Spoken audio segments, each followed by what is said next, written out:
Yes, I'm interested. Hello, everybody. Welcome to day 4 of TMF week. Can't believe it, it's almost over. But we have a great lineup this today, all about TMF culture and operations. So just wanted to welcome everybody to today's session. I just want to know if everyone can hear and see me. So if you can, just tell us where you're dialing in from, or better yet, I need some ideas for dinner tonight. So can somebody just write in the chat what their favorite meal is, so that I can get some ideas for tonight if I want to, basically make some dinner. So please in the chat, just share with me what your favorite meal is, your go-to meal every single day. And let's see if we get any answers in here. So right now I see that we have somebody from Massachusetts, San Diego, Seaport, Switzerland, Italy, Cincinnati. Anybody with any meal ideas? Anything at all? Pasta. Thank you, Paul. Thank you so much. I don't eat pasta anymore, but yeah. Oh, Only when I'm in Italy. I only eat pasta in Italy. So I think that's the best. Yeah. Yeah, I think that's the best thing to do. Actually, when you've tasted it's pasta in Italy, you can't eat it anywhere else. I heard the same, so I guess I need to move to Italy, is what I'm hearing. No, okay. I can eat pasta. I can't say anything in this moment. Love that. Donna's like, yeah, pretty much. We have the best pasta here, so that's what she's saying. But okay, I'm getting a lot of stuff here: cheese fondue, some bok choy, risotto. Thank you so much, guys. I have some choices to make tonight, so thank you very, very much for that.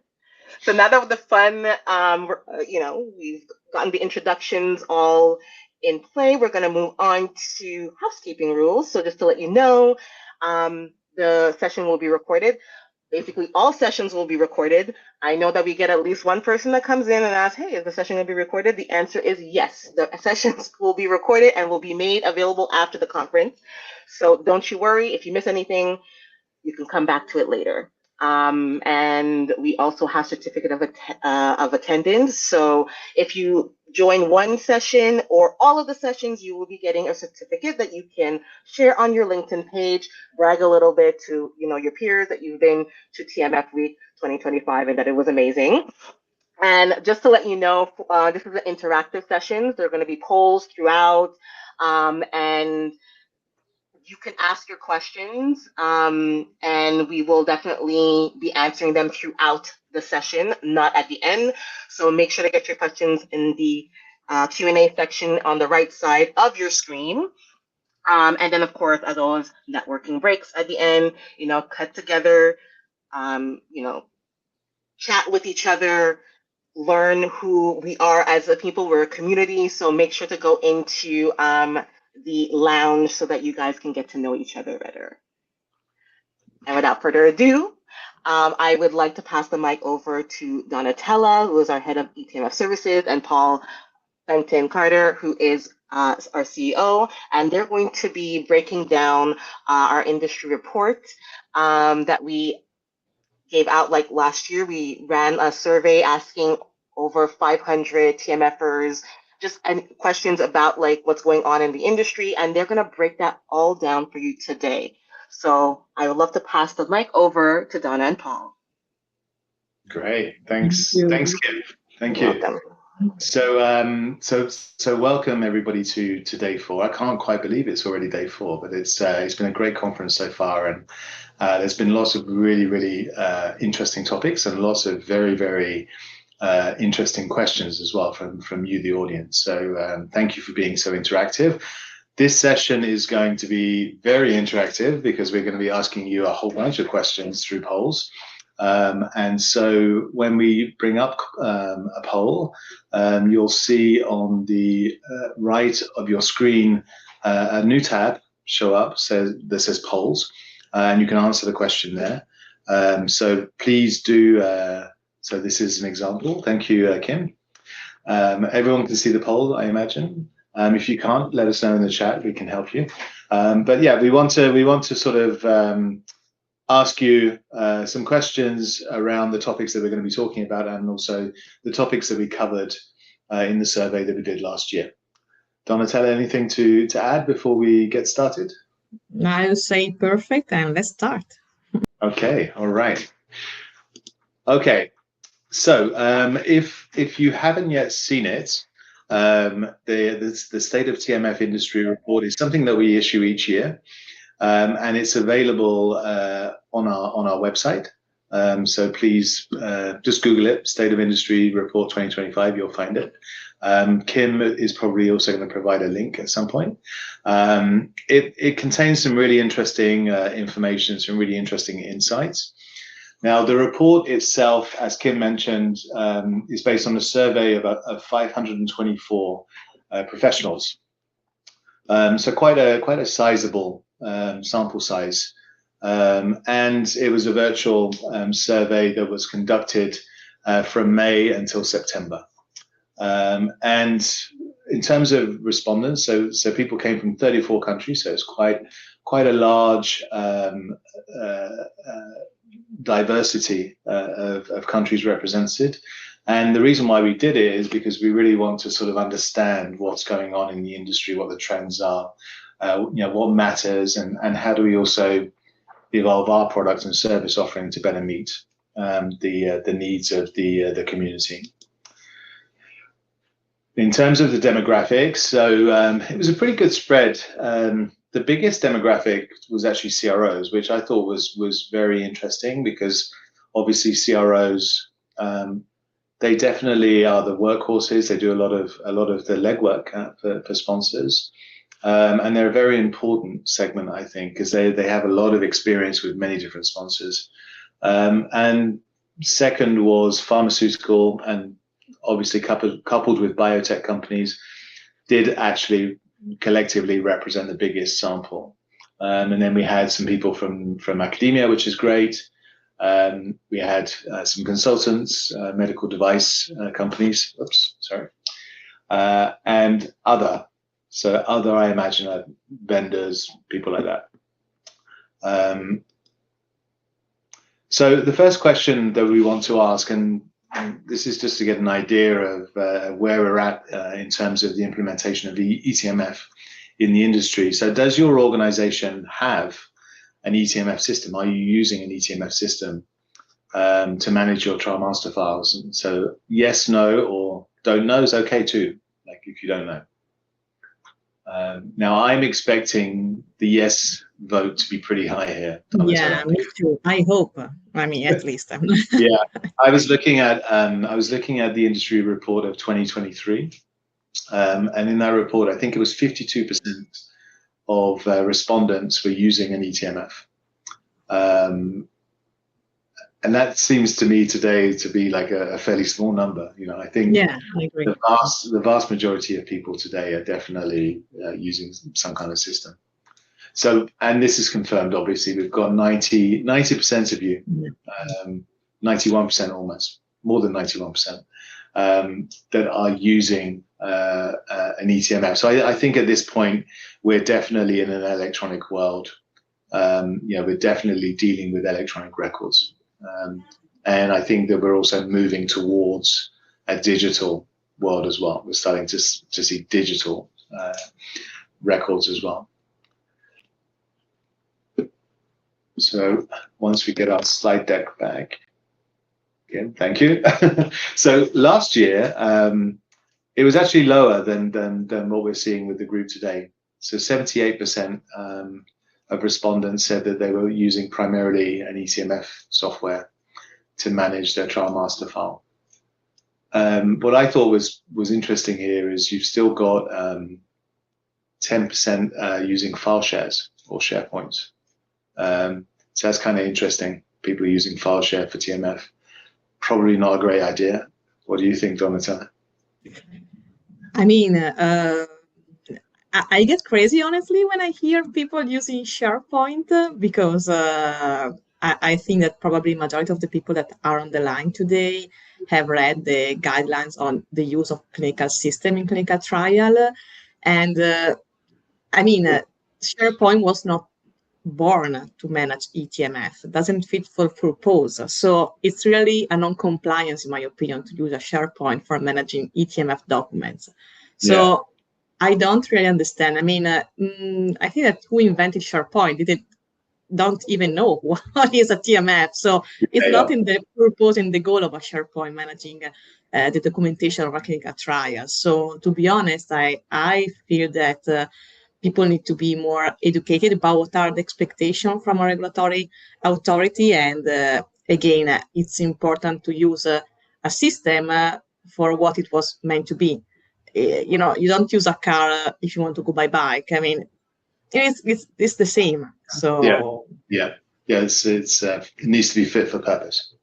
Yeah. And another thing that we saw is that we still had 5% of respondents that were still using paper TMF, and so it's a fairly small percentage, but it's still 25 respondents if you think about the overall sample size. So it's still 25 organizations potentially that are using a paper TMF. So paper's not dead yet, but it's obviously getting close to being dead, but it's not dead yet. So we do need to keep that in mind. All right, let's move on. So the next poll that we have is the reason why. So what was the primary reason your organization decided to implement an eTMF system? Was it because you wanted to improve data integrity, traceability, and data security? Was it to improve inspection readiness? Was it to improve processes and organizational efficiency, to improve oversight and control, or was it another reason?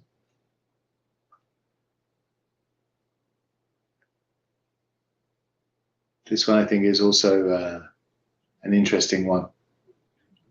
Yeah, absolutely. And the answer are pretty much equal. All these things are important, right? Yeah. Yeah, it's so we'll give it another 20 seconds or so, and then we're going to look at what the survey said. That's a little call out to Family Fortunes, whoever. It's a game show in the 80s. I think it existed in the US too. All right, so it's looking like the top two are improved data integrity, traceability, and data security, and improved inspection readiness. I'm surprised actually that oversight and control isn't further up the list, to be honest. I would have thought that the tools that we're using, the eTMF systems that we're using, should be enabling us to improve the way that we perform oversight. Don't you think, Donatella? Yeah, I totally agree, especially after COVID. I mean, I think that, when we had that period where we couldn't access to paper TMF, I think that we really understand that we need to have more control and oversight of what's going on in the TMF. And eTMF can help you definitely in having more control of your TMF, in having all the data, all the documents in real time. So I agree that probably my first answer would be to improve my control and oversight on what's going on in my TMF. And then obviously it means also to support data integrity, inspection readiness. But the very first goal is I want to know what happened at any time, even if at midnight, if I'm not sleeping and I want to know what's going on, I want to have access to those data. Yeah. No, I think it's also maybe a symptom of number one, the tools that we have, like so the systems themselves, and then also our mindset. I think that the systems themselves today are still very much focused on a repository, creating a repository of records, and so compilation. And I think our mindset is still somewhat an archivist mindset, right? We're collecting and we're storing. Whereas I think within the systems themselves, we need to have better oversight tools. We need to have tools that will allow us to really sort of target our oversight and organize our oversight better. So things like having risk assessments built into the system so that we can actually select subsets of records that we should be maybe doing a review on. Those kinds of things which we don't have today. We really probably should have. And I think that will then bring a change in mindset in the way that people think of eTMF systems and the TMF itself. And it will hopefully, sort of spur people into using that functionality to get better results, better completeness, better quality within the TMF. Somebody actually said, I wish I could have answered multiple questions, for sure. And that's actually what it would be interesting to do that, because I think, as we said, all of those things are important in different levels. So this is the result that we got from the survey. So it's kind of similar if you look at it. So the top one was improved data integrity, traceability, and security, which is the same as what we just saw. And then the second was improved inspection readiness. Again, same. Oversight and control was third with you guys in the survey. It was equal with improved processes and organizational efficiency. And then there are a bunch of other reasons, and the least popular was to save on the cost. So I thought that was kind of interesting, because I would have thought that using an eTMF would be sort of more cost efficient.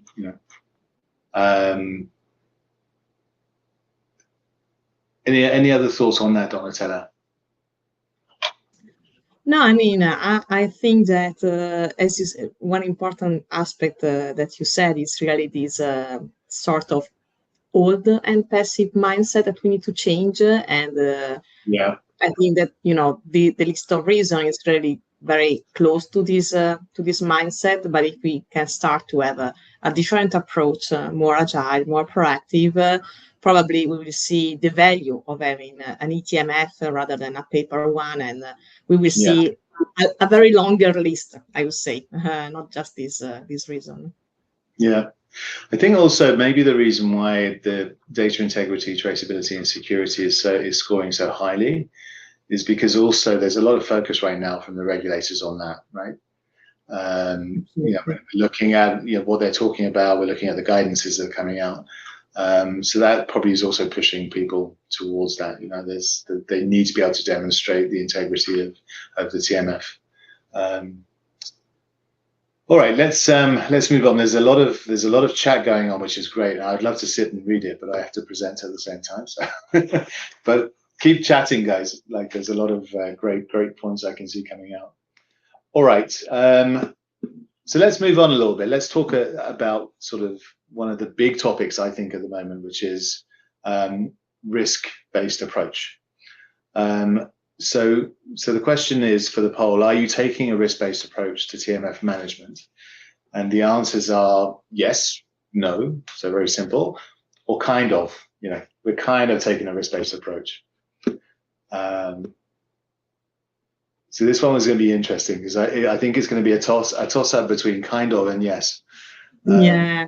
And the ones that say yes, I definitely would like to have a conversation with you to understand what you're doing, how you're doing it. Yeah. Give me the evidence that you are applying a risk-based approach, because I don't trust you. Maybe there are people that are saying yes because they know that it's our regulatory requirements, so they say yeah. But when it comes to evidence, okay, give me the evidence. Well, I think it's something that, we have been talking about it for a few years, but it really is become very important with ICH 3 on the horizon. And the whole sort of risk-based approach and proportionality and those aspects. But I think that the reason why I think kind of is scoring high is because there are so many different ways that we could potentially use risk-based approach in TMF management. And there are so many kind of factors also that feed into it. So it's not a sort of it's not necessarily that straightforward. I think there are lots of different facets to it. And there's actually a panel at lunchtime on risk-based approach where we've got some of the industry leaders talking about what they're doing. So if you're interested in risk-based approach, definitely go to the panel at 12 o'clock. So let's end the poll there. So we have the majority, so well done, that are taking a risk-based approach, so 49%, but we have 36% who are kind of taking a risk-based approach, and that for me is definitely not a surprise. So Kim, can we bring the slides back up? So we asked a similar question. So which part of your TMF management process, if any, are you using a risk-based approach for? And so 53%, this was obviously a multiple choice question, so you could select multiple answers. 53% said they're using it for periodic review or cross-checks, which I think is great, because I think that's really, for me, the primary use case. It's kind of, okay, what should we be looking at from a sort of secondary QC or periodic review standpoint, based on risks that we've identified either within the TMF, but also more importantly within the trial. So 53% I think is definitely a good number and going in the right direction. The next most popular thing was for the initial document QC, which I think that's like the classic use case that everybody thought about, right? Yeah.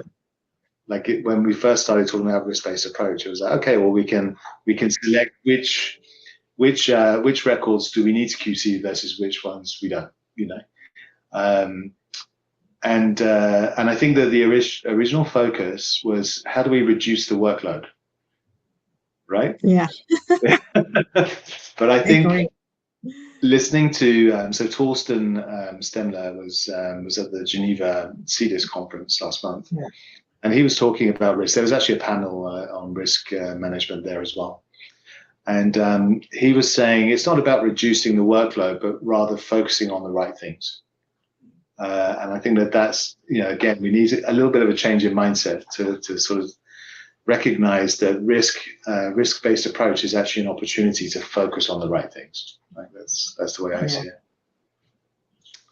And I think that, you know, Paul, it takes, to be honest, it doesn't mean to reduce the effort, but especially at the very beginning, it means to increase the effort, because as we said, it's not very easy to implement a risk-based approach. And so definitely at the beginning, you need really to put a lot of energies and resources, try to understand what and how to do it.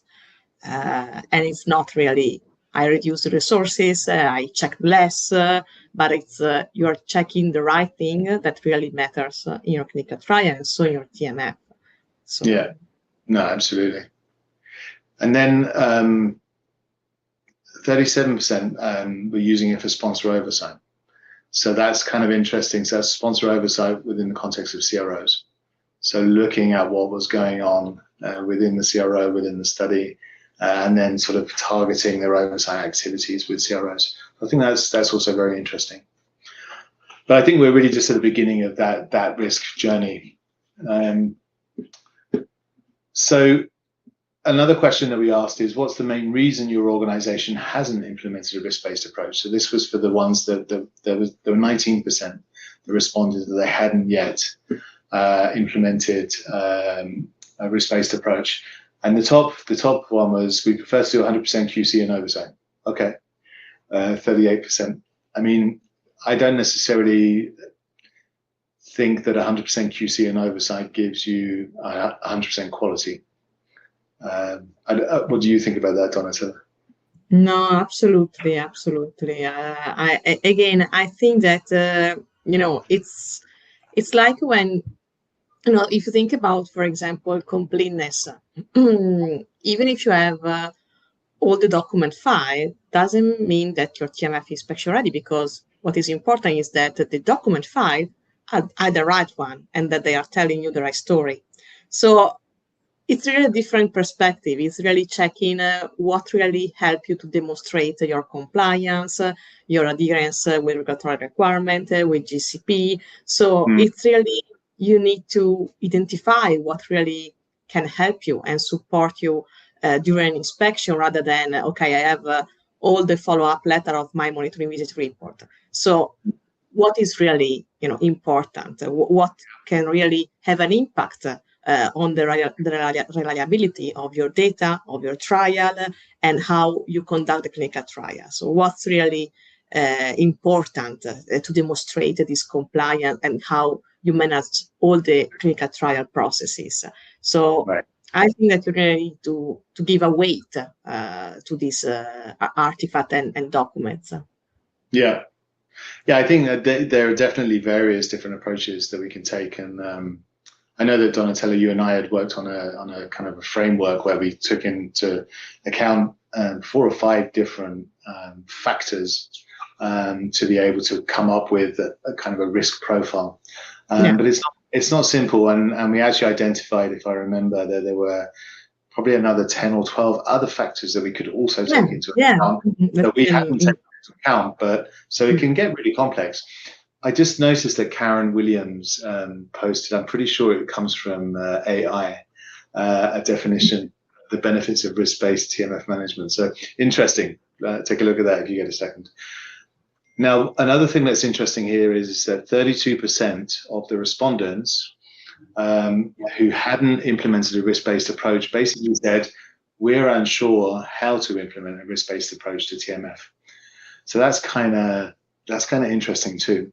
And I do feel that there definitely is a bit of hesitancy in terms of, okay, what's the best approach? And one thing that recently was released by CDISC, there's actually a working group who put together a risk-based framework. And it's in its first version, so it's kind of just the initial version, and it's really just focusing on TMF management processes rather than sort of overall study risk. But I think it's a starting point, and I think that it's important that we start to have frameworks that people can adopt, because it's true, it's not that straightforward, it's not that easy to get started. And so if any of you are in that position, definitely go and look at that framework, maybe as a starting point. There's also the white paper that Donatella and myself put together that's on our website. It has a slightly different approach. Go and look at that as well. Maybe look at other areas as well. There's areas like risk-based monitoring, for example, where it's much more advanced. They're much further along in terms of what they're doing, and so they already have frameworks and approaches which are kind of interesting that I think we can also learn from. So definitely Google that, and maybe as Karen is doing, use AI a bit as well, like see what AI thinks about it. So thanks for the intervention, Karen. Okay, let's move on a little bit. So I'm going to move on to AI. This is another kind of hot topic within TMF. So are any of you using AI as part of your TMF management strategy? So yes, no, kind of.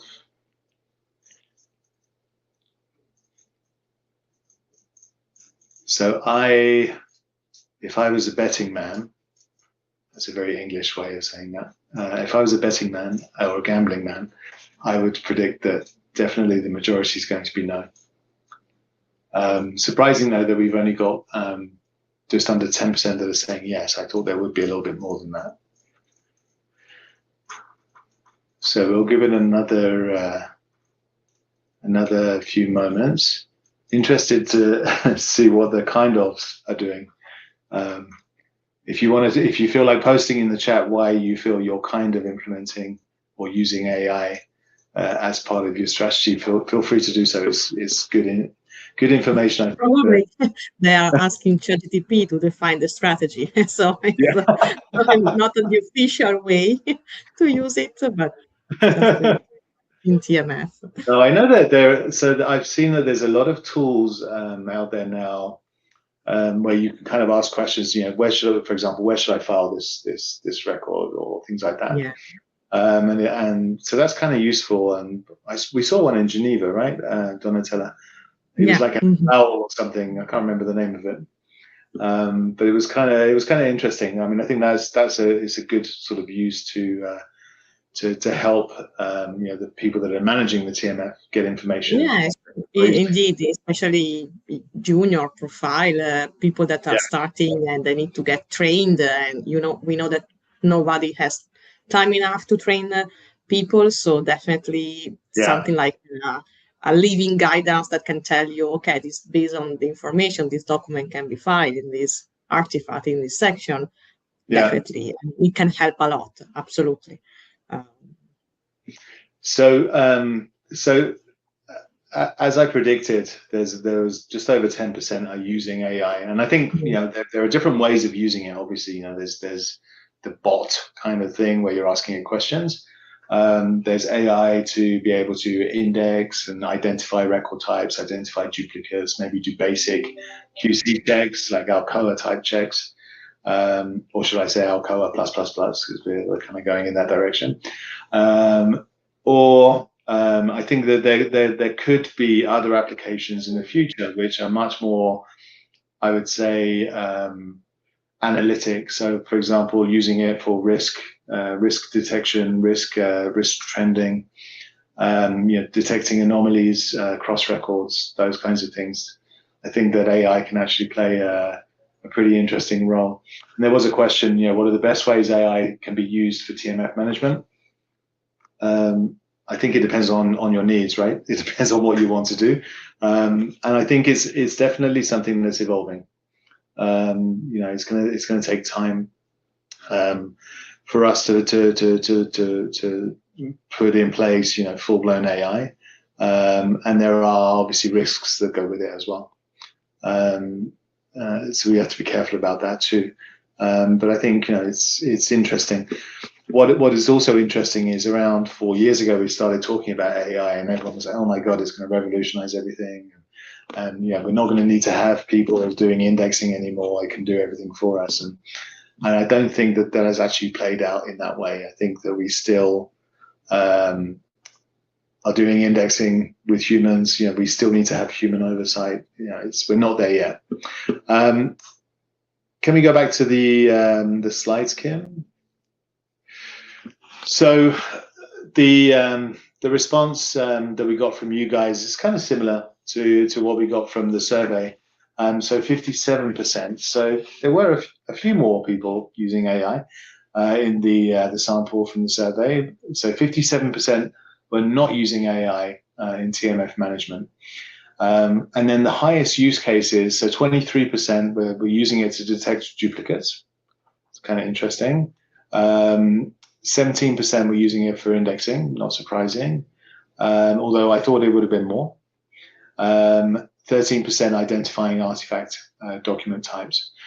One thing that I thought was interesting here was 12% were using it for EDL management. So using AI to work out what we should expect to see in our EDL, our expected document list. So that's kind of interesting. And risk and anomaly, so risk identification and anomaly detection were pretty low, like 7% and 4%. So I think there's a real opportunity there to start to use AI. All right.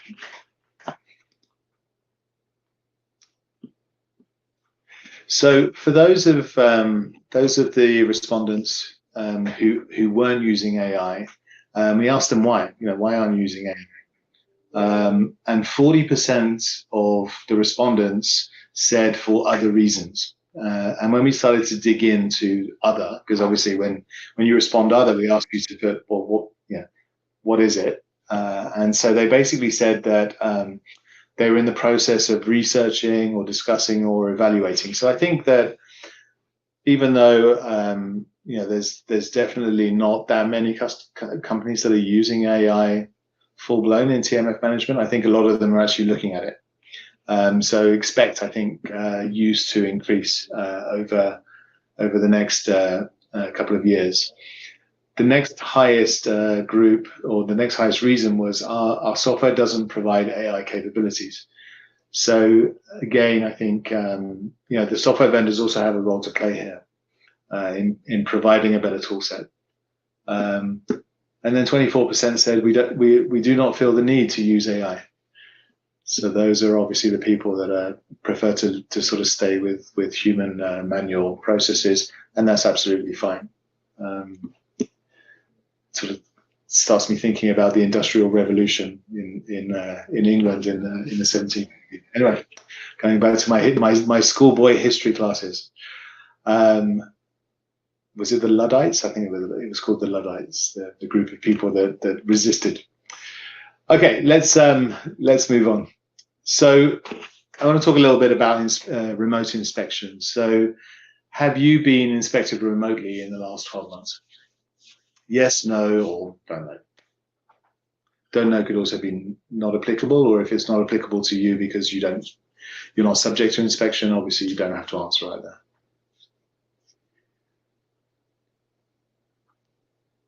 So this is interesting. One thing that we did see, so we asked the same question with the sample size, and we saw that it was definitely the larger companies that were getting more remote inspections, and I think it's just because it's a volume thing. They're obviously going through more inspections than smaller companies, but I believe there was around 3/4 of respondents of larger companies had gone through remote inspection. So I think this sample size, this audience, majority of you have not gone through a remote inspection in the last 12 months. You are lucky, I would say. Yeah, I mean, maybe they went through on-site inspections, or maybe they didn't go through any inspections. It's quite possible too. But definitely remote inspections are still happening, because obviously 25% or 22%, sorry, 23% now of the audience have gone through remote inspections. Can we go back to the slides, Kim? So as I was saying, the larger companies are definitely still experiencing remote inspections, and around 25% of smaller companies are. And obviously I'm not sure who's from a large or small company in the audience, but it's similar kind of figures. So remote inspections are definitely here, and they're here to stay, I think. But there are challenges, and so we asked the audience, the sample size, what has been the main challenge with the remote inspections that you've observed? And the top challenge is, well, they didn't have any challenges, which is good. So 23% didn't experience any challenges. But the top challenge was arranging access to systems and information. And then the second biggest challenge was getting inspectors trained on the systems that they're accessing. So when I saw this, Donatella, I thought, well, either our eTMF systems are not sort of configured for remote inspections, which is quite possible, or it's because there are so many other systems that contain TMF relevant content. Mm-hmm. What do you think?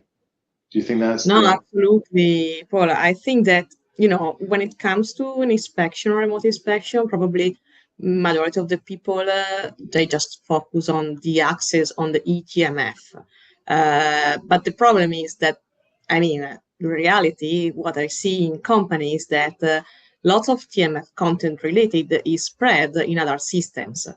And so at the end of the day, you have not just the eTMF, but other ancillary system that contains the TMF content. And in case of an inspection, they should be open to an inspector. So you should manage also that particular access and the process to manage that access. So if you think about regulatory requirement, there is no clear, it's not require just one eTMF, but the TMF can be composed by different systems. What is important and required by inspector is that you list all the system, probably in the TMF plan or in other study plan, but you be very transparent, saying, for example, look, the pharmacovigilance documents are not in the eTMF, but they are available in this other validated system. So all these systems need to talk together and be open and accessible to any inspector during inspection. So I think that scenario makes the remote inspection very challenging and difficult, because there is no like a sort of inspection readiness portal or web page where you can access everything at any time. So all these different source of truth makes the inspection challenging and with lots of difficulty, in my opinion. So you just said something that I think is really important. There's no one place that you can go to access everything. And I think that's definitely a big challenge. And today, obviously, we have a lot of like signposts and things like that saying, this monitoring report is in the CTMS, or this safety report is in the pharmacovigilance system. This shipment documentation is in the IRT. But this is where I think in the future, obviously standardization is super important, because we're starting to standardize the record types that we're managing, the metadata. We're aligning that with other standards like USDM, which are being used by all of the other systems. And so I think the future is much more standardized for a start, and therefore it will be a lot easier to start to connect these systems together.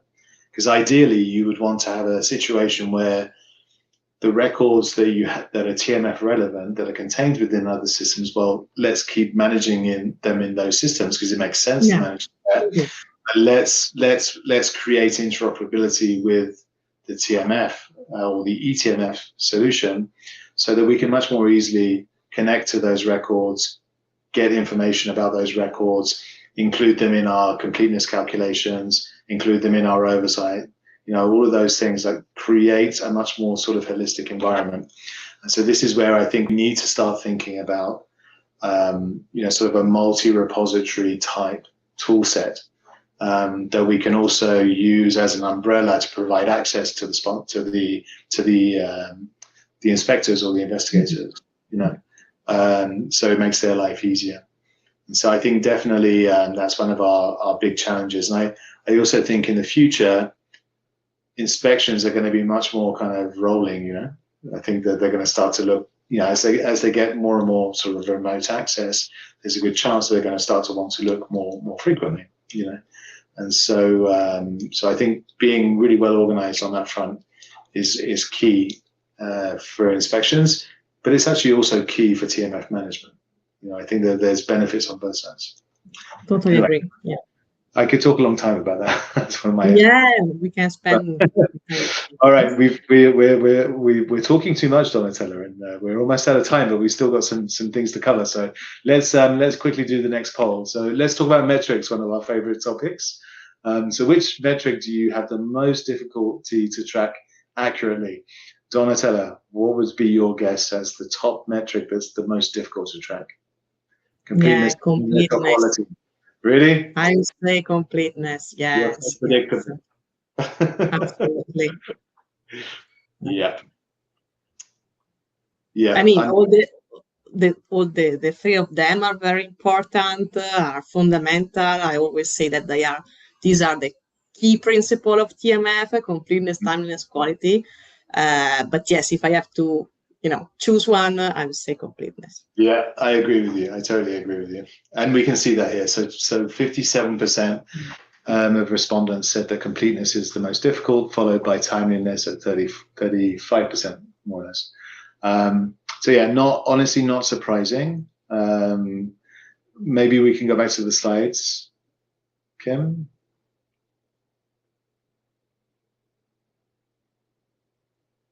Kim? Okay. So yeah, definitely not surprising. And we asked the question, so organizations struggling with measuring completeness accuracy listed their top reason for inaccuracy. And so the top reason for inaccuracy for completeness was to do with an inaccurate expected document list. So basically they're not getting the information that they need to be able to put together an accurate expected document list. And I think that this is one of the most fundamental problems that we have in the industry. And there are reasons for this. And one of the reasons, I think, is lack of communication. Because obviously the expected document list is dependent on knowing what's going on in the study today. It's a very manual process. And if you're not aware of what's going on as a TMF management group, then how are you expected to maintain your expected document list up to date and accurate? Any other thoughts? I totally agree with you, Paul, definitely. But I think that the other aspect linked to the standard approach that we have is that usually the expected document list is linked to milestone, which obviously they are part of the clinical trial management. They are relevant because it's like, okay, I have to go there and that is my milestone. But to get that milestone, you have to manage and conduct several clinical trial processes. And people don't think about the evidence of these processes. So they don't, for example, link a document to an SOP, because at the end, the document is the evidence that you follow your SOP. So this, let's say, lack of understanding, this lack of making the interconnection between the SOP and the documents that demonstrate that the SOP was followed, so the clinical trial process was followed, can definitely have a bad impact on defining what we need to tell the story.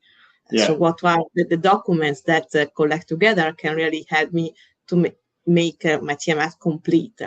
And the other aspect, I mean, this is one aspect, and the other one is that what I see in companies that majority of the time at the very beginning during the setup and the startup of the clinical trial, they don't spend enough time in defining this list.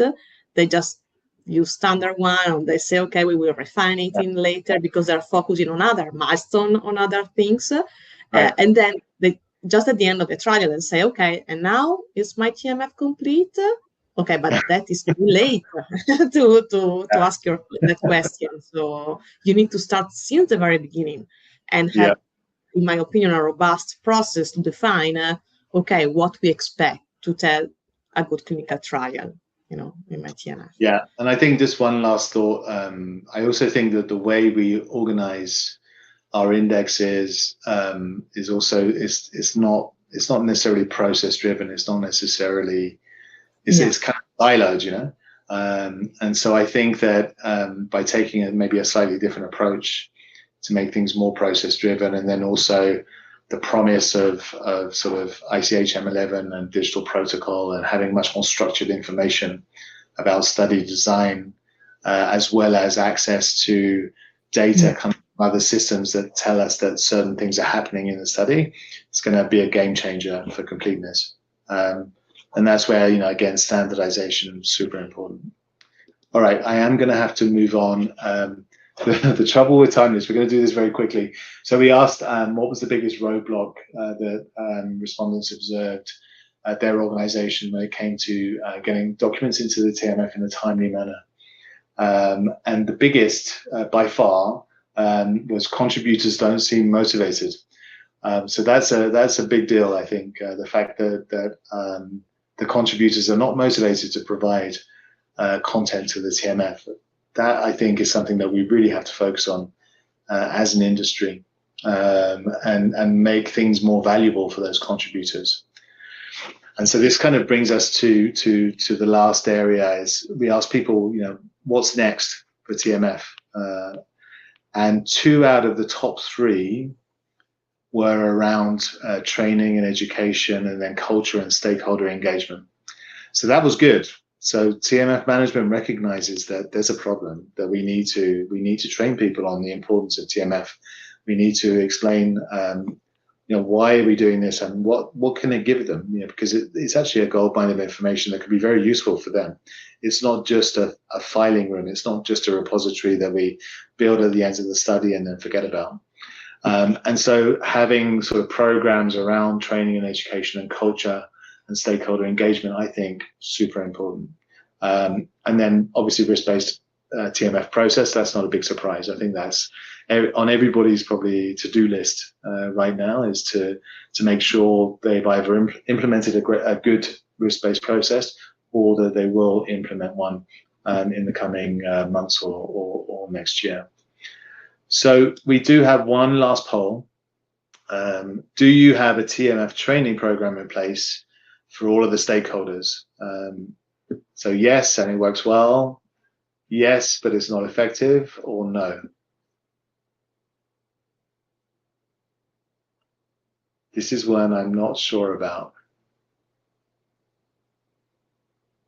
The good news is so far we've got a majority that have put something in place. That's already good. Yeah. Those of you that said no, obviously you need to adjust your to-do list for this year to make sure that you have more to do. If you say no, you have more to do. Or you need to go and find a partner who can help you put in place a program. Yeah, there's definitely partners out there that can do that. So it's kind of split. half of those that are put in place feel, well, more or less half feel that it works well, and the other half feel that it's not very effective. So so the good news is we have it, but there's definitely room for improvement. So I think that this is a key, and especially as we sort of start to move into almost more complex environments when it comes to trial master file, and trial master file is sort of gaining a lot more importance and also scrutiny from the regulators as well. It's really important to make sure that everybody in the organization knows what the TMF is, what it does, and why it's so important for them to contribute content in a timely manner. Okay, unfortunately, we are over time. That was a great session. Thank you, Donatella, for all of your insight. And thank you to the audience for such an active chat. The chat was just non-stop. So I'm going to have to take some time after this to read through all of that, because I'm sure that there's some great insights in the chat as well. Thank you all also for your questions. I did notice there were quite a few questions, which we will look at, and we can definitely maybe plan a future session where we answer some of those questions in more detail. I think that would be a great idea. And also very much thank you everybody for getting in. Like, the chat was on fire. We love seeing that. And we love the fact that you guys are so engaged and sharing your questions. We will definitely make sure to, as Paul said, get back to you on that, and maybe even take in some of these questions and share like how interactive this session was. So thank you so much, everybody, for that. Okay. Thank you, everyone. I just wanted to let you guys know that the next session starts in about 9 minutes or 8 minutes, so you guys can head on over to the session that is coming up, all about TMF Completeness Check with Anne-Noël Charles. So if you guys will make your way over there, but don't forget there is the networking lounge as well, where you guys can come together, share some ideas, maybe continue on this conversation for the next 7 minutes, and we will see you at the next one. So I just want to say, Paul, Donna, thank you so much for an interactive session. This was great. People were very much engaged, and we will definitely reach out to you guys later on a later date to maybe get some of those questions answered. You can also follow Paul on LinkedIn, Donna on LinkedIn, follow Montreal on LinkedIn, and maybe we can continue this conversation online and build that community. So thank you so much, everybody, and have a great rest of the day, and we'll see you in the next session. Thank you. Thanks, Kim. Thanks, Donna. Thanks, everyone. Thank you. Bye. Bye.